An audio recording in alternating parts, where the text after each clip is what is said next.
TopMedTalk. Well, hello and welcome to TopMedTalk. We are here in Singapore for the 18th World Congress of Anesthesiologists, brought to you by the World Federation of Societies of Anesthesiologists. I'm Desiree, Chappell, your host. I'm joined by my former co-editor-in-chief, which is still very difficult to say, Monty Mythen. Hello, Monty. Desiree, good to be here. Great to be back in the chair and on the cans. That's right. It's fun. I feel like we've really gotten back to our roots here. Well, it's because your new co-editor-in-chief is busy educating the world out there, Professor Mike Grogont. You know, you've allowed me to sub in. I have, yes, and thank goodness you've been here and helping us out. You weren't fired, though, Monty, from... Well, no, I stepped down because I took up a position with an industry partner, having stepped down from my chair at University College London after 25 years, and we decided between us that there was too much of a conflict of interest, and nobody made me do that, but we thought it was the right thing to do, and the wonderful Mike Grogont took over. Yeah, but we still get to have fun and do the cool Top Med Talk thing. Monty, great meeting so far. I love the World Congress. Yeah, this is my... I've been to many of them. Yes. Many of them, and it's a very, it is unique. It is very unique. It is... No, it's not very unique. Oh. It's unique. It is unique. There's nothing else like it. It's very true. I mean, this is my first one. I have been so impressed with the quality of the content, most impressed by the people who are here and where they are from and what they are representing and what they themselves are doing in their practice. It's right that there are a lot of countries in the world. There are. And therefore, by default, good news, as time has passed, there's a lot of societies of anesthesia or anesthesiology in the world. Not all of the world, but a lot of the world. Yeah. And the vast majority, if not all of those, we'll find out more of the truth in a moment, I'm sure, are part of a federation of societies of anesthesia, anesthesiology, and this is their World Congress. Yeah. So it's thousands of people, but from hundreds of countries, which is very, very rare. Yeah. Sorry, it's unique. Not very. It's very special. Yeah, it is. It is. Well, our next guest, who we are so honored that she was able to join us today, would be an authority on all of it. And probably we can gain a little bit more insight. We're so lucky to have Dr. Jannicke Mellin-Olsen joining us today here on Top Med Talk.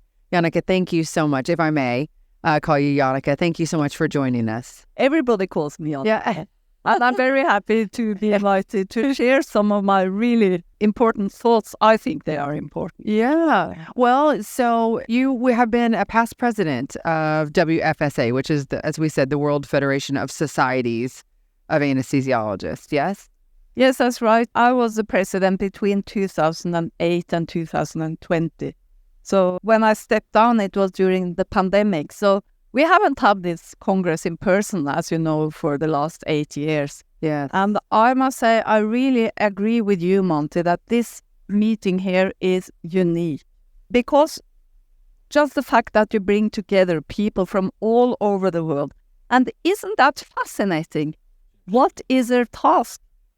They do the same, of course, with different equipment, right? Resources and so on. But our aim is to help people get anesthesia or pain treatment or intensive care or critical emergency medicine. We are doing the same thing all over the world, and I think that's so fascinating. And we learn so much from each other. Oh. It's crystal clear that it is definitely not the well-resourced world educating the less well-resourced world. We're all educating each other. Yes, I couldn't agree with you more. And I think also the fact that we do the same, we are in the same profession, it gives us a shortcut to much deeper contact as human beings. I mean, to learn more about each other's situation and so, because there are so many takens that you don't have to explain into detail. So we are just friends from the beginning, which gives unique opportunities. I just want to add one thing which I've just been reminded of. Because we haven't met for 8 years, I don't think we've had a chance yet to recognise the fact that we were robbed of the opportunity to meet in Prague. Yes. Even though all of the incredibly hard work, yes. I was lucky enough to be one of the programme chairs for perioperative medicine. Desiree was due to speak. Yeah. But all the huge years of planning that went into that, it was a virtual meeting, but it's never the same. It cannot be the same. I think when we have to have virtual meetings, those virtual meetings are better than no meeting. Right. But at the same time, you draw on the resources or the investment you already have done by meeting in person earlier. And that's what we did in the Prague meeting, but it was really, really sad that didn't happen in person. Particularly for these people in Prague who had really been looking forward to showing their country to us and so. So a big thank you to them. Yes, for the meeting. Absolutely. We didn't quite have. We had the great virtual meeting, but not to be forgotten. Couldn't agree with you more.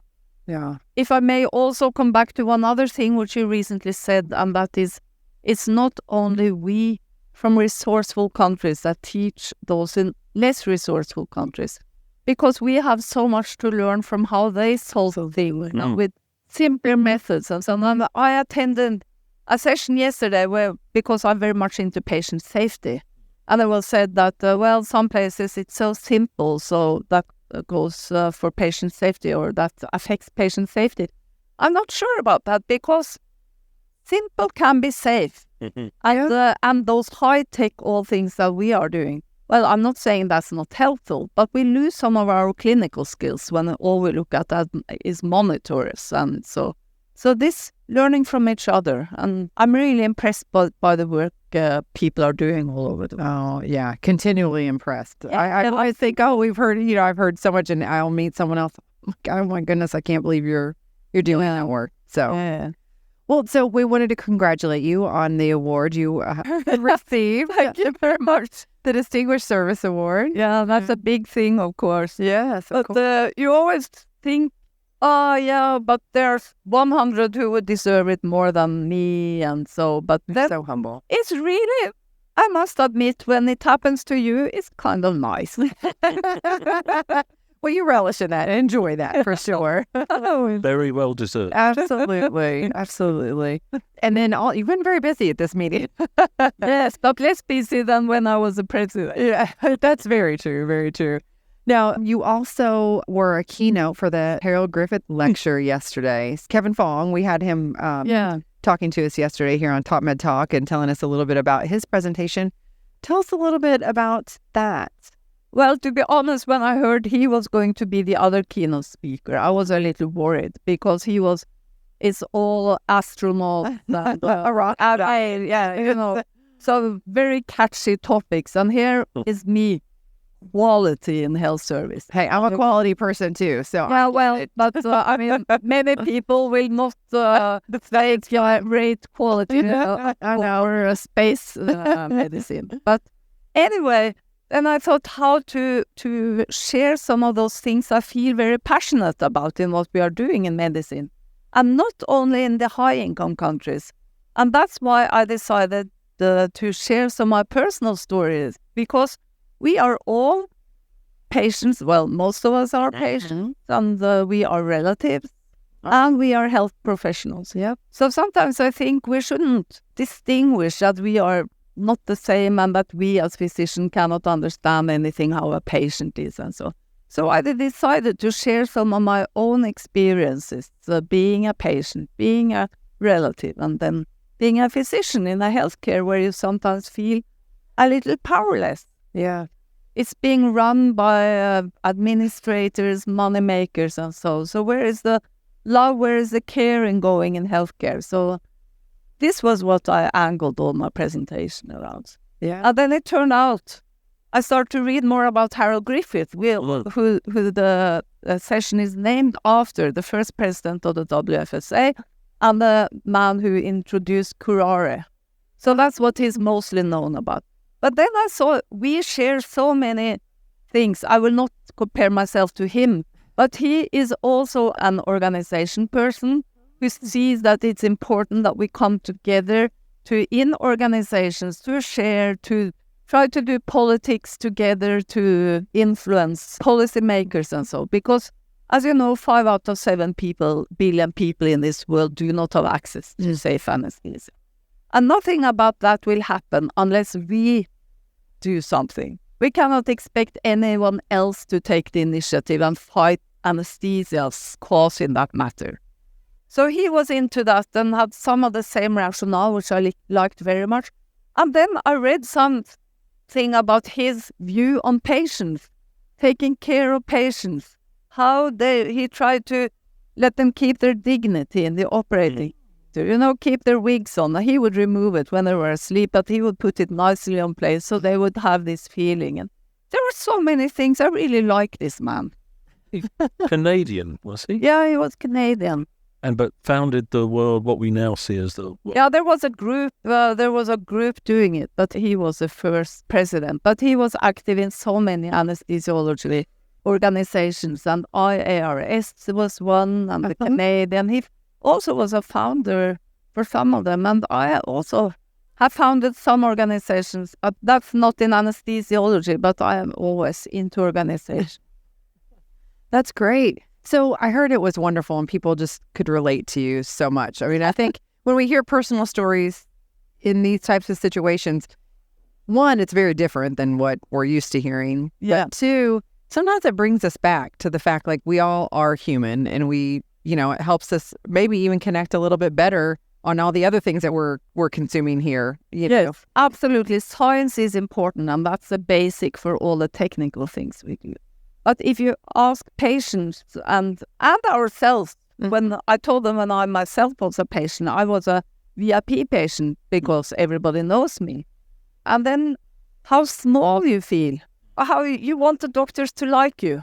Yes. And how far can I go asking difficult questions? The patient next to me, she was in healthcare. She told me, I wonder which question should I ask, because you are right in everything that ask them about. So she didn't know what to ask them about. Yeah. But then you feel if you go too far, then you can't do it. And this is me. I mean, I can do it, but so many others will feel this insecurity. And we've been on the receiving end of that as well as a practitioner. And we all recognise the fact that you don't want to start to make somebody or a team underperform by changing their daily routines. So it's a very fine balance. As I've experienced some challenges myself, so I see the perspective from the other side. I identify with everything you say, but we also have to be careful that we don't push too hard. Yes, exactly. And that I see that with relatives and so. And then I feel also, because I am an open person, and I think people understand that I care about them. And why did we go into medicine? Okay, many are interested in the science, and I think it's a fantastic profession.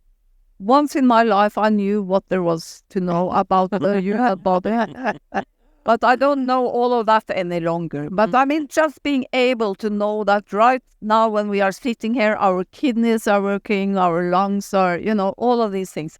But at least for me, the reason why I opened my eyes to medicine was that I had a brother who died from a medical error when I was 4 years old. And I talked about all of that on my family and things. Yes. So it's still available online if you want to watch definitely, it. Yeah. So I know it's a strong story. So I'm not surprised that people touch to that. But that is, you want to make a change. You want to show people that you care and so. And I also feel that if you do that, and you use 4 good habits developed by Kaiser Permanente to elicit the perspective of the patient, demonstrate empathy and these things. That makes your working day better too. You feel more that you are doing a good job.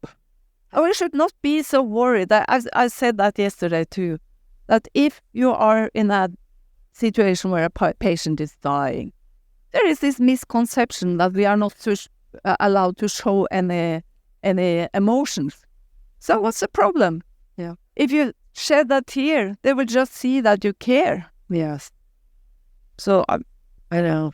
Monty, we've talked a little bit about that on Top Men Talk, haven't we? Absolutely. Yeah. I mean, the fundamental, when I'm asked about going into medicine as a career, the first thing I say is you've got to be caring and compassionate. Yeah. You have to stop and help somebody spontaneously. And you have to be able to, I'm going to say something very crude now, you have to be willing and able to clear up somebody else's vomit. Yes. That's what it's all about. Yeah. But then we are somehow socialized into a system or whatever where this is not being so much valued, at least apparently. And I feel I've probably been like that all my life, but at least at this stage of my career, I'm not going any further. I have nothing. I don't need to play any games or anything. Not that I have been a game player yet, because my emotions are outside my body. But I think it's very much to us who have lived for a while and are role models. And I experience that very much when I travel in the world, because that's one of the good things about being the president in the WFSA. You're invited to so many places and you can inspire the youngsters. Yeah. And they will tell you, go tell that to my professor. And he will listen to you. Those types of things and this emotional intelligence and taking care of yourself and being honest and open leads to higher quality care. Absolutely. If we really want to get down some of the things that we're doing, being realistic and open with yourself about how you care for patients, that inevitably affects the quality that you're delivering. And that's also something I mentioned yesterday in my talk. I quoted two people from the 18th century. One is a Norwegian author, Arne Garborg, who said, a sick man knows much of what a healthy man has no clue. And then it was, listen to the patient. He's telling you the diagnosis. Yes. William Oslo. He is said to have said that. I understand he didn't say that, but it's so true. And what I'm saying is that why should we take the patient seriously? It's not to be nice to them. Of course, it's good to be nice to them, but it is to help us provide better care. Yes. If we listen to their worries, if they dare to talk to us about their worries and their symptoms in a safe environment, we do our job better. Yeah. And we should be a safe environment. And usually you create that whenever you become a little bit maybe vulnerable yourself. Yeah. Monty, we've talked a lot about that too, haven't we? We have. Listen to the patient. Absolutely listen to the patient. Ask them what matters to them, not what is the matter. Exactly. Which we picked up in one of our very first podcasts. It was, right. Yeah, we still haven't worked out who originally said it. No. So we give the credit to the person who said it to us. Correct? Yeah. But it's perfect. What matters to you. Yeah, and that's what should matter to us. So the original intention of the Federation, the World Federation, and when we gather at the World Congresses, we understand the fundamental objective, which is to try and deliver safe anesthesia to as many people in the world as possible. How's that going? And is there any simple things we could do to accelerate it? Is education the fundamental thing, or is it? Education is very fundamental. And then in the other, what I have said before, when the workforce shortage is as it is, and I mentioned also yesterday, my husband, who is a war surgeon, he was serving in South Sudan with the ICRC, and he had done some surgery on a patient, and he said, give this woman 3 tablets, painkiller after. Oh, okay. That's interesting sound. That's happening. After the operation, after surgery. And then the nurse said, 3? So she didn't even know how to count.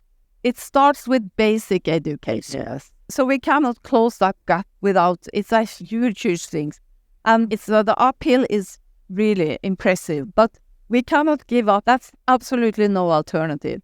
And I think also, we have been talking about training education. People are going to the third world to have education programs. Sometimes they do the same things from like 10 different places, coming to one place, do the same thing, don't talk to each other and all of these things.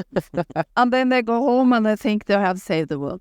I shall not dismiss that it's important that we go out to work and teach in other countries. Not at all. But we must not believe that solves the thing. It is important for us and our motivation and all of that, and for those who benefit. But shall you install real changes, you need to have the governments and the politicians and the decision makers in those countries to take responsibility themselves. And when we know what I also demonstrated yesterday is that more than 80% of the world's population live in countries where corruption is very high. Underappreciated, probably. The WFSA seems to be advocating for a lot of this. Absolutely, and that has changed over the last years, I would say. Probably since the last 10 years or so, we are much stronger advocates now. Yeah. I'm working with the WHO, working with the World Bank. Yeah. But that's not fast-moving entities. No, it's not, but it's necessary, especially in developing countries. who may not have a voice yet to be able to lend a voice to that. Well, actually, talking about developing countries, I like to think that my country is still developing. Yes, which is one of the richest in the world, is still developing. Yeah, I agree. Many places need advocacy. Yes. And maybe developing is the wrong word. Under-resourced, where there just aren't the clinicians there. Yeah. And so it's a huge task. But also one more thing is we need when we do that is figures, numbers. Yeah, data. That's why we took on the task to count all the anesthesia providers in the world. That was published in 2016. For the World Congress in Hong Kong, and we got all the countries in the world except North Korea. Mm-hmm. And we have redone that survey now, and it has been changed a little bit, but it has also covered very much of the global workforce, and that can be used by countries. The other thing we are doing, when you look at perioperative mortality, I mean, how do you count that? There are so many different methods. So are you familiar with the Mythen processes? No. It's originally started by the Lærdal Foundation and Lærdal Global Health. They have people coming together at the monastery from all over the world also, in the monastery near Stavanger, and they sit there for a couple of days to agree on data set or approaches to. Oh, yeah. So we had one meeting where we looked at metrics, how to do it, and we have had a second one also to develop that further. So that and there have been some pilots also to figure out how that works. Because we should count perioperative mortality in one way, and so that we can compare. Yeah, we've definitely spoken to many and talked about it here on TopMed Talk about the standardization of what we're looking at and how we are looking at and how we're collecting that. So very, very important. Jannicke, I know it's time. You're very, very busy, like we said. I just want to thank you so much for joining us here, and congratulations on the award that you received, but just in general, a fascinating and such an impactful career. I mean, and how you have had such an impact on the field of anesthesiology. It's incredible. As you can hear, I feel very passionate about this. So thank you very much. Well, from one kindred spirit to another. Me as well. So we really appreciate it. Thank you so much. And thank you for listening to TopMed Talk. You know, you can always find us at topmedtalk.com. All of our content is there. We're on social media, LinkedIn, Facebook, Twitter. We're there. Oh, I'm sorry, X. I've been saying Twitter all day. X. You can find us on most any of the podcatchers out there, and check us out on YouTube now. We're doing a lot more on YouTube. Subscribe to our channel, give us a thumbs up. There we've been getting some really great hits on some of our videos, so please do check those out. Thanks everybody for listening. We'll catch you on the next one. Cheers. TopMed Talk. Thanks for downloading TopMed Talk. Don't forget to subscribe via your podcatcher. Don't forget to check us out on social media. We're on Twitter, Facebook, LinkedIn, and YouTube. And also, don't forget, TopMed Talk is the broadcasting arm of EBPOM, Evidence-Based Perioperative Medicine. We'd love you to find out more about that. If you check out ebpom.org, you can find low prices on some of the conferences we're organising around the world. Many of them are virtual and don't even involve you leaving your own home. Check out ebpom.org now.